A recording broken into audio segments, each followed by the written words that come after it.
오늘 새롭게 태어나십시오 라는 주제로 함께 말씀을 증거하도록 하겠습니다.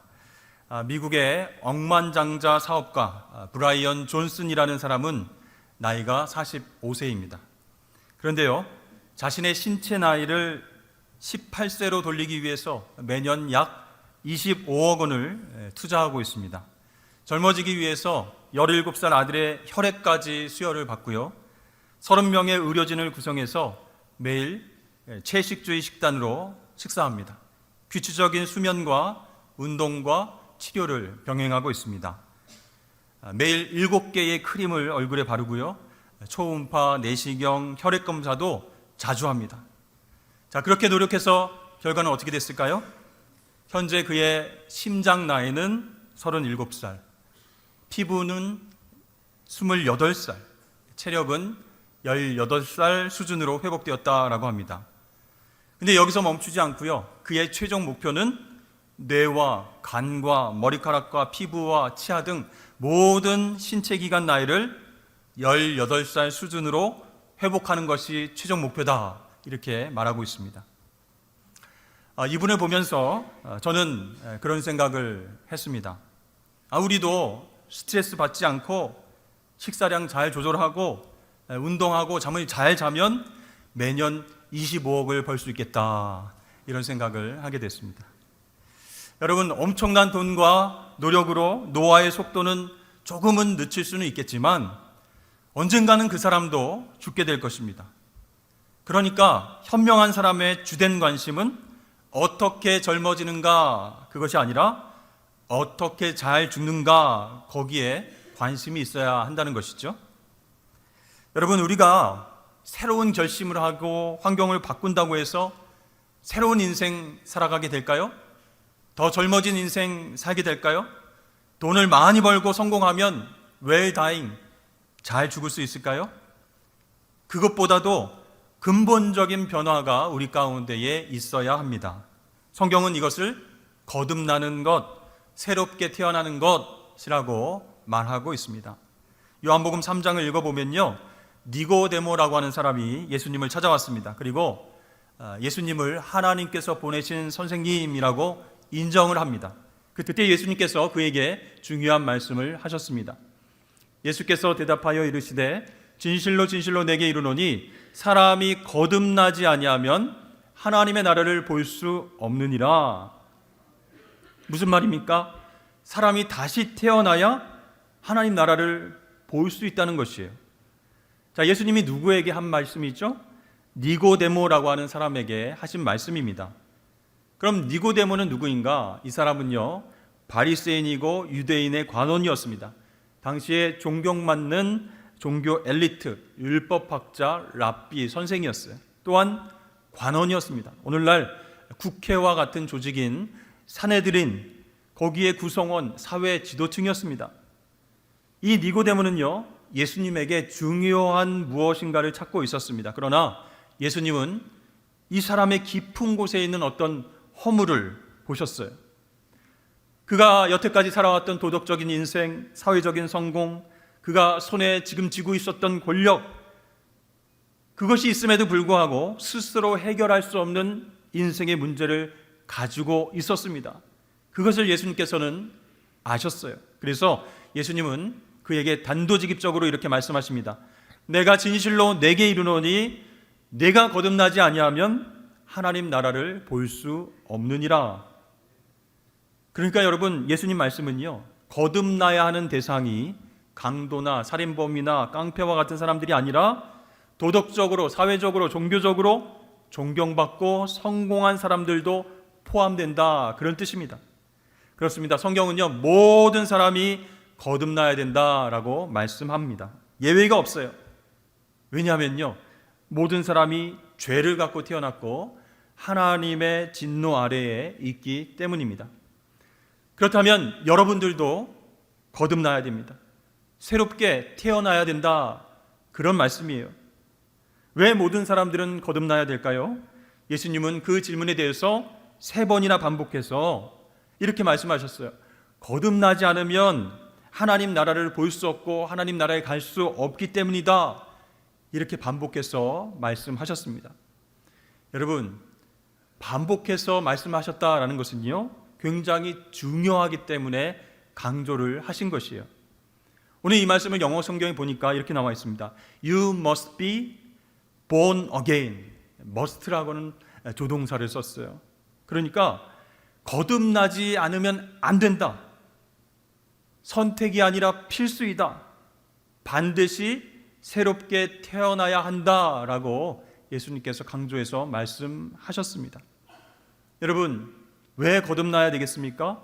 거듭나야 하나님 나라를 경험하고 하나님 나라로 들어갈 수 있기 때문이에요. 여러분 혹시 이런 노래 들어보셨습니까? 돈으로도 못 가요 하나님 나라, 지식으로 못 가요 하나님 나라, 거듭나면 가는 나라 하나님 나라, 이런 노래가 있습니다. 그래서 우리는 죽어서 하나님 나라 천국에 들어가기 위해서 거듭나야 된다 이렇게 생각하시는 분들이 많다고 여겨집니다.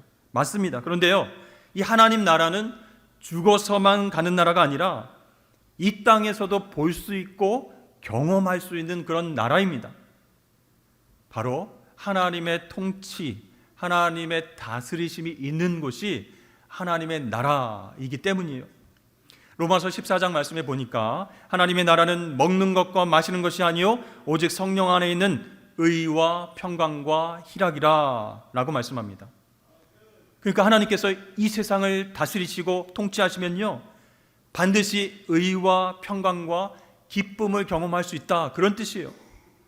그러니까 여러분, 거듭나지 아니하면 하나님께서 통치하셔서 느낄 수 있는 의와 평안과 기쁨을 모르고 살게 된다라는 말씀입니다. 역사적으로 보면요, 로마 황제가 기독교를 박해하고 믿는 사람들을 경기장에 사자밥으로 던져놓는 그런 영적인 암흑기가 있었습니다. 이 로마 시민들이 그것을 구경하면서 박수치며 환호합니다. 이 신자들이 사자에게 찢기고 죽어가는 모습을 그렇게 신나하면서 바라보았어요. 그런데요, 놀라운 것은 죽어가는 그들의 표정이 두려움과 절망이 아니라 평안함과 무엇인가 승리한 그런 표정이었습니다. 그래서 로마 시민들은 경기장에서 그들이 죽어가는 모습을 바라보면서 이상하게 생각했습니다. 무엇이 기독교인들을 저렇게 만든 것인가? 일제 치하에서 목사와 장로와 성도들을 고문하고 핍박하면서 일본 황제를 위해서 절하라 이렇게 강제했습니다. 그럴 때 변절한 사람도 있었지만 신앙을 지킨 성도들은요 얼굴이 평안함 가운데 찬송을 부르면서 고문을 당했습니다. 또 사형장의 이슬로 사라지게 되었습니다. 그렇습니다. 하나님께서 나를 통치하시고 다스리시기 때문에, 하나님의 나라가 이 땅에 임했기 때문에 이러한 평강과 희락을 경험할 수 있다는 것이요. 그러나 거듭나지 아니하면, 새롭게 태어나지 아니하면 우리는 하나님의 나라를 이 땅에서 볼 수도 체험할 수도 없게 된다, 그런 말씀입니다. 또한 거듭나지 않으면 멸망하기 때문에 모든 사람은 거듭나야 된다라고 예수님께서 말씀하셨습니다. 오늘 16절 말씀에 하나님이 세상을 이처럼 사랑하사 독생자를 주셨으니 이는 그를 믿는 자마다 멸망하지 않고 영생을 얻게 하려 하심이니라. 여기에서 믿는 자가 누구입니까? 거듭난 사람이에요. 누구를 믿어서 거듭났어요? 하나님의 독생자 예수님을 믿는 자는 거듭나게 된다라는 사실이에요. 그러나 예수를 믿지 않는 자, 거듭나지 않는 자는 멸망한다, 그런 말씀이에요. 아니, 죽으면 끝인데 무슨 멸망이 있겠습니까? 무슨 뜻입니까? 요한복음 3장 36절 말씀에 보니까 아들을 믿는 자에게는 영생이 있고 아들에게 순종하지 아니하는 자는 영생을 보지 못하고 도리어 하나님의 진노가 그 위에 머물러 있느니라 라고 말씀합니다. 그러니까 오늘 쭉 예수님의 말씀을 들어보니까 예수 믿고 거듭나지 않으면 멸망하게 되는데, 그 멸망이라는 것이 하나님의 진노가 계속 머무는 상태다, 그런 뜻이에요. 하나님과 화목해서 가까워진 상태가 아니라 원수된 상태로서 잠깐만 진노를 경험하는 것이 아니라 영원한 계속되는 진노를 피할 수 없다라고 말씀합니다.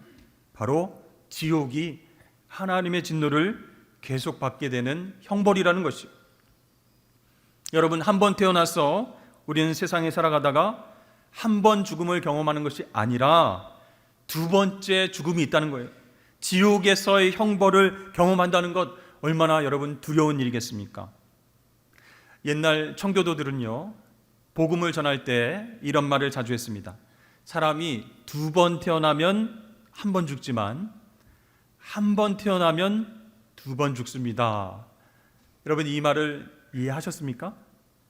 사람이 한 번 태어나면 한 번 죽는 것이 아니라 두 번 죽는다는 것이요. 즉 둘째 사망, 즉 죄를 해결하지 못한 사람에 대한 하나님의 영원한 진노가 그 위에 머물게 된다, 그런 뜻이에요. 요한계시록 21장 8절에서는 다음과 같이 말씀하고 있습니다.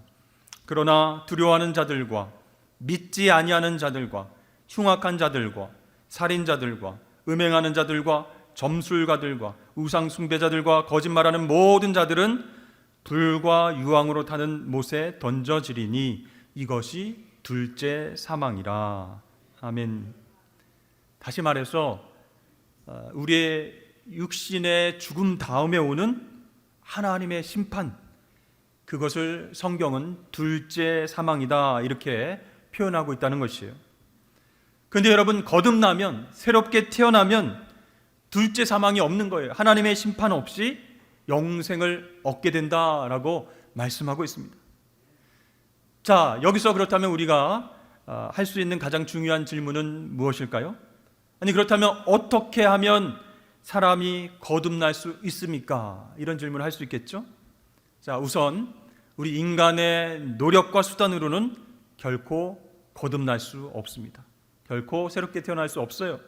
108번 절을 하고 3000번 절을 하고 자신의 모든 재산을 신에게 바치거나 또 이웃들에게 선행을 100번, 1000번 할지라도 이런 방법으로는 거듭날 수 없어요. 새롭게 태어날 수 없습니다.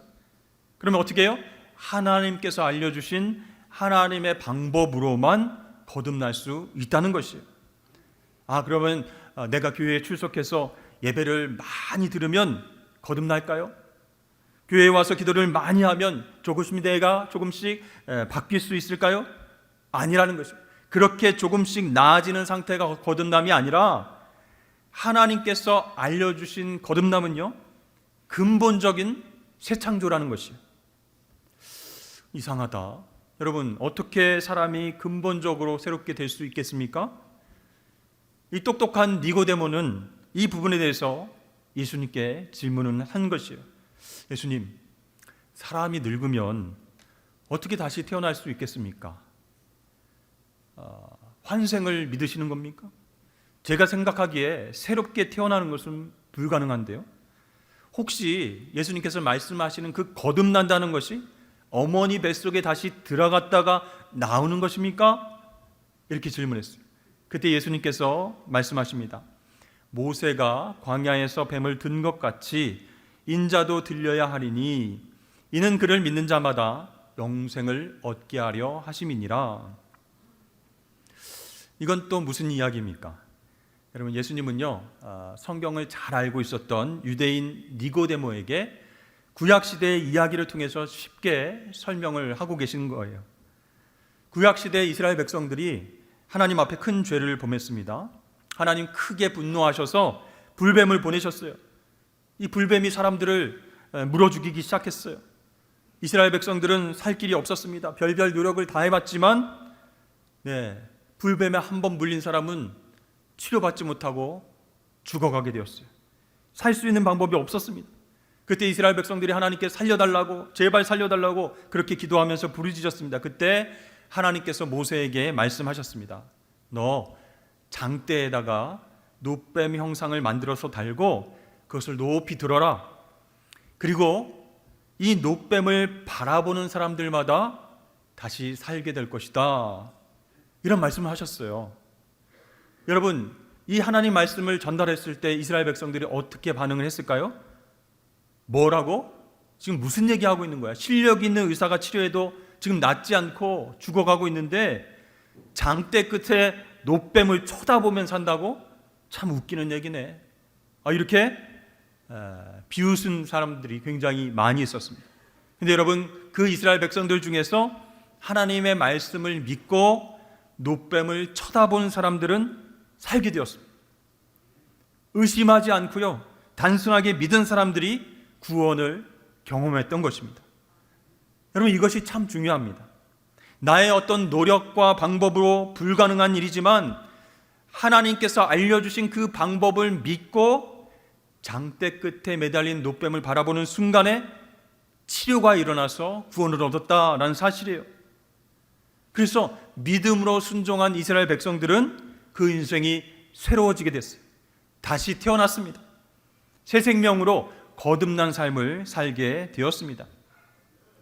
마찬가지로요, 하나님의 아들이신 예수님이 인간의 몸을 입고 이 땅에 오셨습니다. 우리의 죄를 다 대신 지시고 죄인처럼 십자가에 높이 달리셨어요. 불뱀에게 물려서 죽어가는 이스라엘 백성들을 위해서 노뱀을 만들어서 높이 올린 것처럼 하나님께서는 죄로 인해서 죽어가는 인류의 모든 죄를 사하시기 위해서 예수님을 십자가 위에 높이 달리게 하셨습니다. 그 예수 그리스도를 바라보고 믿어야 합니다. 그래야 우리도 새 생명을 얻을 수 있게 될 줄로 믿습니다. 우리가 아무리 노력하고 몸부림을 쳐도요, 죄의 값에 사망이라고 하는 이 죽음의 문제를 내가 해결할 수는 없는 것이에요. 그러나 하나님께서 알려주신 방법, 십자가에 달리신 예수님을 믿음으로 바라보는 순간 깨달음이 오게 됩니다. 나의 죄를 위해서 대신 십자가에서 죽으신 예수 그리스도를 믿는 것이 내가 살 길이구나, 거듭나는 길이구나, 새롭게 태어나는 방법이구나, 이렇게 깨닫게 된다는 것이죠. 그렇게 예수님을 나의 죄를 사해 주신 분으로 믿는 그 사람에게 값없이 죄사함의 은혜가 주어지는 줄로 믿습니다. 새 생명이 주어지는 거예요. 하나님과 화해하게 되는 거예요. 그때 하나님의 통치를 받으면서 하나님 나라를 경험하게 됩니다. 새로운 평안과 기쁨과 거룩한 열망, 소망이 솟아나게 되는 것이죠. 여러분, 그것이 거듭난 사람이 누리는 놀라운 은혜와 축복인 줄로 믿습니다. 여러분, 하나님께서 독생자 예수님을 세상에 보내신 것은요, 이 녀석들 죄로 인해서 다 심판해야 되겠구만, 심판하실 목적으로 예수님 보내신 것이 아니에요. 구원을 얻게 하시려고 예수님을 보내신 것입니다. 오늘 말씀에 하나님이 세상을 이처럼 사랑하사 독생자를 주셨으니 이는 그를 믿는 자마다 멸망하지 않고 영생을 얻게 하려 하심이라.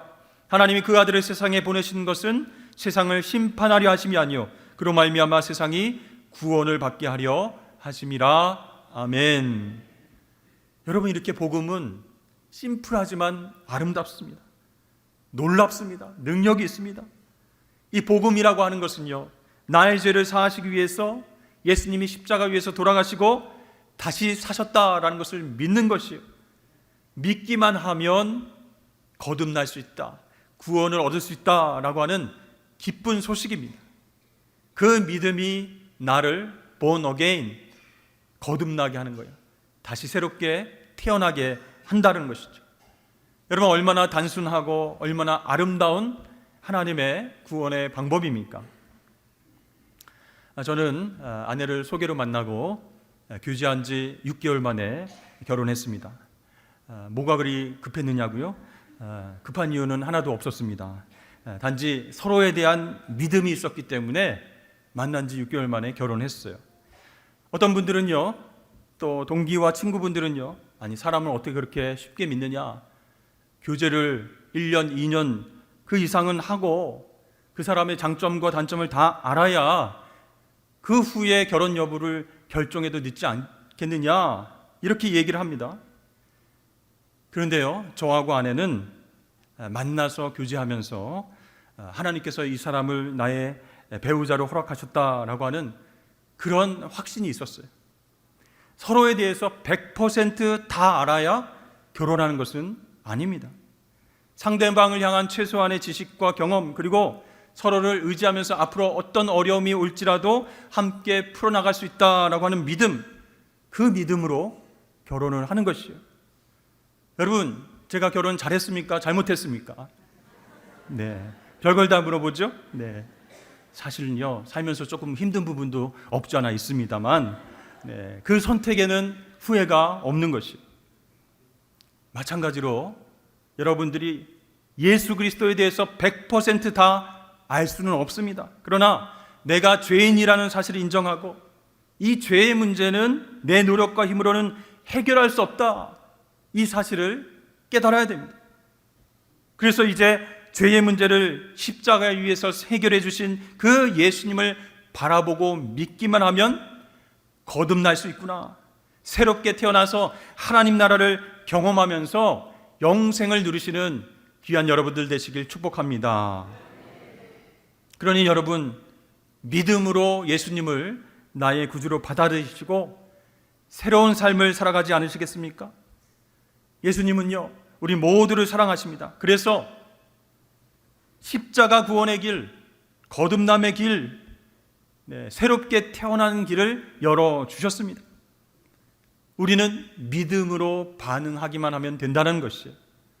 여러분, 그렇게 거듭남으로 새롭게 태어나서 하나님 나라를 경험하시고 하나님 나라로 함께 나아가시는 여러분 되시길 주의 이름으로 축복합니다.